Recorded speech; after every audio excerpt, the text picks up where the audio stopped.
Activity 55 is the last one on slavery. It begins with a statement from Jefferson about the abolition of domestic slavery being a great object of desire in the American colonies.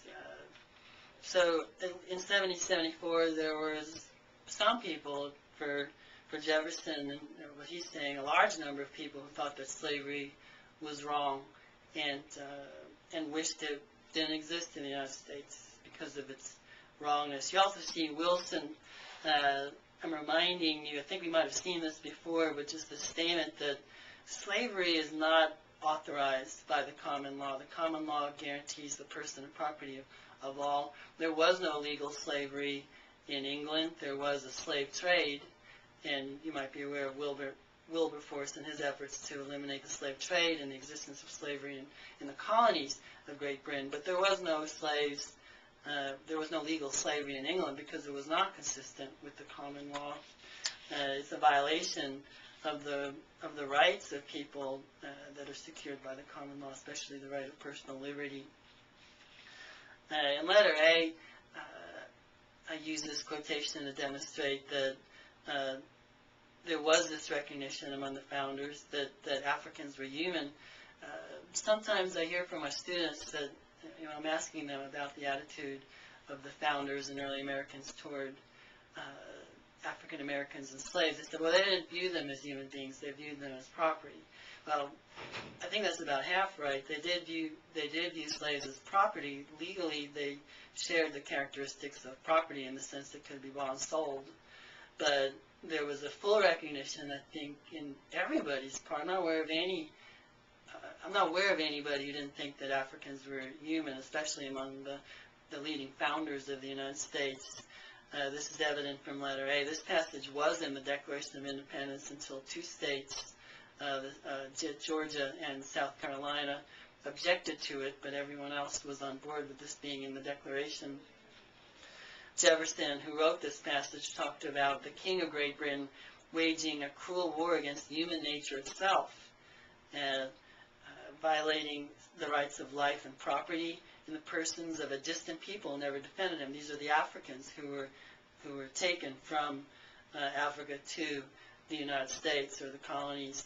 And it speaks of him being determined to keep open a market where men should be bought and sold, and just talks about how when the American colonies tried to abolish the slave trade, this is one of the things that he vetoed those attempts. It's a clear statement that Africans are human. He speaks of the Africans as having human nature, of having the sacred rights of life and liberty of all human beings. The word men is capitalized. There's clearly an understanding that Africans are human and that their enslavement is wrong. It's a violation of human rights. Same with letter B. You see Hamilton saying that Negroes, which was the term that used to be used, even though the laws of certain states given ownership in the service of Negroes as personal property, they are men by the laws of God and nature. So again, a very clear statement. And Hamilton is another person who was actively involved in the abolition movement, as I understand it, as was Franklin in letter C, seeing slavery as an atrocious debasement of human nature, and therefore, since that institution has done so much harm to the Africans under the bondage of slavery, he was very interested in promoting a system of education and helping people to recover from those bad effects. But clearly, African slaves are being viewed as human by Franklin. And by Madison, we've seen this quotation. He describes slavery as the most oppressive dominion ever exercised by man over man. Recognition of the evil institution of slavery, the evilness of the institution, and especially of American slavery, which was based on race. But again, you can see Madison seeing slaves as human whose rights are being violated, as did Jay in letter D.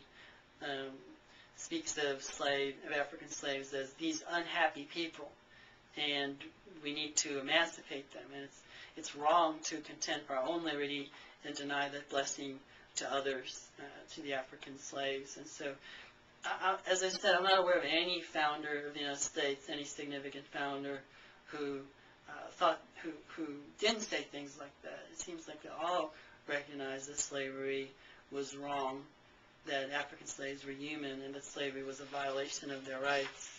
And they may not have known exactly how to eliminate or abolish slavery, but they did expect that it would eventually, I think some of them thought it would eventually just die out on its own. This is true, again, I don't know if this was in the assignments, but it's in the textbook in this part. The first quotation that I supply after the letter D of activity 55 is a statement by Alexander Stephens, who was the Confederate vice president in 1861, who I think has an accurate description of the views of the founders. He says, the prevailing ideas entertained by Jefferson and most of the leading statesmen of the time of the formation of the old Constitution, the one we have from 1789, were that the enslavement of the African was in violation of the laws of nature, that it was wrong in principle, socially, morally, and politically. It was an evil they knew not well how to deal with, but the general opinion of the men of that day was that somehow or other, in the order of providence, the institution would be evanescent and pass away, just be temporary. But then Stephens, as vice president of the Confederacy, says these ideas were wrong. They rested on the assumption of equality of the races. This was an error, but it wasn't an error to the founders of the U.S. They believed in the equality of the races, and that Africans were, at least in the sense that Africans had the same rights as anyone else, and that slavery was wrong.